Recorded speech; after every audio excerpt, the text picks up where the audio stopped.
मोदी जी तो जुमलाबाज की नायक है और ये भी सरदार बन गए। मुंह में कहता है ना खाऊंगा ना खाने दूंगा, और ये जो महंगाई रैली कल हुआ है रामलीला मैदान में, उसके चक गया है मोदी जी, डर गया है। इसके लिए तो वहाँ पर जमाल लगा के नेटवर्क भी बंद कर दिया गया है। वही मुख्यमंत्री अभी भाजपा की वॉशिंग मशीन में घुसा दिया और साफ सुथरा होकर निकाल आया कि असम के मुख्यमंत्री के परिवार द्वारा बनाया गया RBS रियल्टर्स बोल के एक प्राइवेट लिमिटेड कंपनी है, जिस कंपनी ने असम के गरीब जनता को, जिसको भूमि दान किया जाता है सरकारी नीतियों से, वही मट्टी को अपना कर लिया। अगर जनता हमें 2026 में असम में सत्ता पे लाएंगे तो हम 500 रुपया देने के लिए हम तैयार हैं।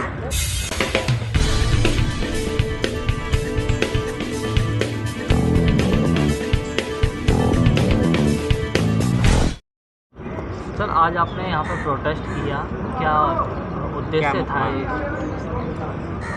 आज नई दिल्ली के जंतर मंतर पर हम असम प्रदेश कांग्रेस कमेटी की ओर से हमने कई मुद्दा लेकर यहाँ पर हमने धरना लगाया था। असम प्रदेश कांग्रेस कमेटी की हमारे माननीय अध्यक्ष लड़ाकू नेता भूपेन बोरा जी की नेतृत्व में कई सौ आदमी ने इस धरना पर हमने हिस्सा लिया है।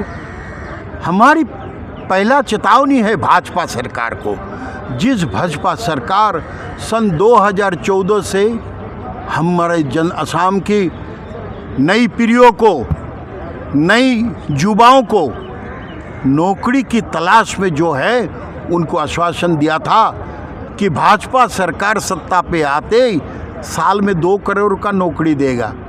और असम की जो सरकार है, भाजपा की ही सरकार है, हेमंत बिश्व शर्मा की सरकार है, ये लोग भी जुमलाबाज के सरदार बन गए हैं। मोदी जी तो जुमलाबाज की नायक है और ये भी सरदार बन गए। आज भी हमारे असम में 25 लाख से ज़्यादा युवा युवती है जो नौकरी की तलाश में है। उस बेरोजगार युवाओं को रोजगार दिलाने के लिए हमने आज यहाँ पर मांग रखी है। हम आशा व्यक्त करते हैं कि कम से कम तो ये नई पीढ़ियों के साथ भाजपा पार्टी और सरकार जुमलाबाज नहीं चलाएंगे। हमारी दूसरी मांग थी, असम को चाय बागान के लिए, चाय पत्ता के लिए पूरे देश जानते हैं।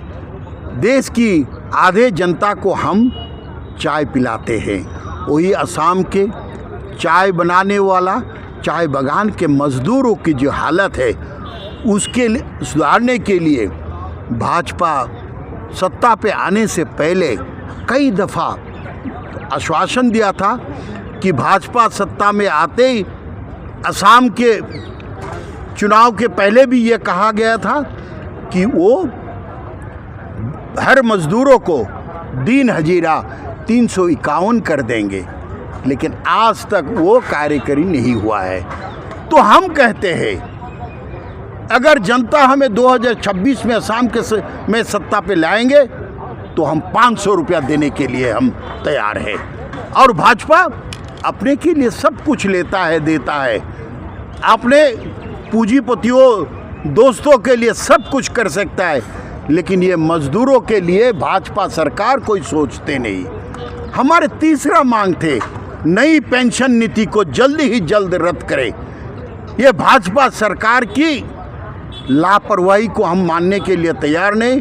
असम के जो कर्मचारी भाई और बहनों ने जिस मुद्दे रखा है, पुरानी पेंशन नीति के मांग पर अकड़े हैं, हम भी उनके साथ हैं। और हम असम प्रदेश कांग्रेस कमेटी भी दोहराते हैं कि नई पेंशन नीति को रद्द करें और पुराने पेंशन नीति को बहाल रखें। चौथा है, भाजपा कहते हैं कि हम भ्रष्टाचार के खिलाफ है, दुर्नीति के खिलाफ है। कहाँ है? असम के जो मुख्यमंत्री बनाए हैं, एक दिन भाजपा नेताओं ने उनके खिलाफ कड़ी से कड़ी सबसे चेतावनी दिया था कि सन 2016 में भाजपा असम में सरकार बनाते ही यही मुख्यमंत्री को कानून के दायरे में ले आएगा। कहाँ गया उनकी? वही मुख्यमंत्री अभी भाजपा की वॉशिंग मशीन में घुसा दिया और साफ सुथरा होकर निकाल आया। और उन के खिलाफ जितनी ही भ्रष्टाचार के अभियोग है, एक का भी आज तक जांच नहीं किया गया है। तो हम कहते हैं कि असम के मुख्यमंत्री के परिवार द्वारा बनाया गया आरबीएस रियल्टर्स बोल के एक प्राइवेट लिमिटेड कंपनी है, जिस कंपनी ने असम के गरीब जनता को, जिसको भूमि दान किया जाता है सरकारी नीतियों से, वही मट्टी को अपना कर लिया कानून के खिलाफ जाकर। तो उसके खिलाफ हम जांच करवाने के लिए हम असम प्रदेश कांग्रेस कमेटी असम में कई बार आंदोलन किया है, लेकिन सरकार कोई कदम नहीं उठाया। लेकिन अभी हमारी मांग है, अगर सचमुच भाजपा भ्रष्टाचार के खिलाफ है तो भाजपा जल्द ही जल्द असम के मुख्यमंत्री के परिवार द्वारा किया गया भूमि केलेंकारी का सीबीआई से जांच करवाए और दूध का दूध पानी का पानी करे। यही 4 मुद्दा लेकर हमने आज यहाँ पर धरना में बैठे। अगर हमारी सरकार आती है तो हम 500 मानदेय कर देंगे, लेकिन ऐसे वादे कई सरकार करती है, पर पूरा सिर्फ बीजेपी की सरकार में नजर होते आते हैं। देखिए, पहला बात है कि हम जो कहते हैं वो करके भी दिखाते हैं। हमने बनाए हुआ घर को बेचने वाला भाजपा क्या वादा निभाएगा?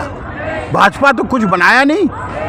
तो उन्होंने कहा था चाय बागान के वोट को अपने पक्ष में लाने के लिए उन्होंने कह दिया, लेकिन आज तक तो वो पूरी नहीं किया। जिन चाय मजदूर भाई बहनों ने चाय बनाते हैं, मेहनत करते हैं, क्यों उनके साथ ये जुमलाबाज?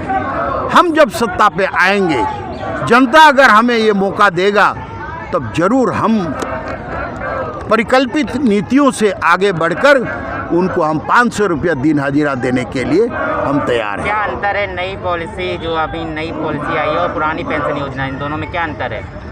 देखिए, पुराने पेंशन नीति से एक घर चल जाता था, जैसे भी। अभी जो नई पेंशन नीति लाया है, वो नई पेंशन नीति में नौकरी खत्म हो जाने, रिटायरमेंट के बाद, अवसर के बाद 2000 रुपया मिलेगा। ये जुमलाबाज नहीं है। अरे पहले तो जो जनप्रतिनिधि है उसको त्याग करके दिखाना चाहिए। जिन लोगों ने दिन रात मेहनत करके, कर्मचारियों ने इस देश का बुनियाद बनाया है, बुनियाद को ताकत वाला करके रखा है, उनके साथ ये जुमलाबाज क्यों? तो इसीलिए हम नई पेंशन नीति के खिलाफ है और पुराने पेंशन नीति को। सर, कल कांग्रेस की एक बड़ी महारैली हुई है, क्या उससे पीएम मोदी पर, भारत सरकार पर कोई प्रभाव होगा?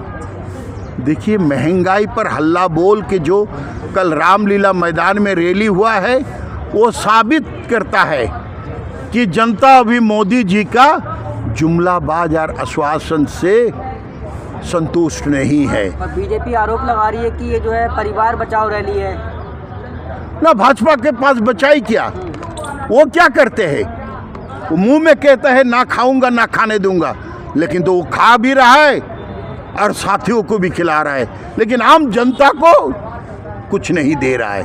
और ये जो महंगाई रैली कल हुआ है रामलीला मैदान में, उसके चक गया है मोदी जी, डर गया है।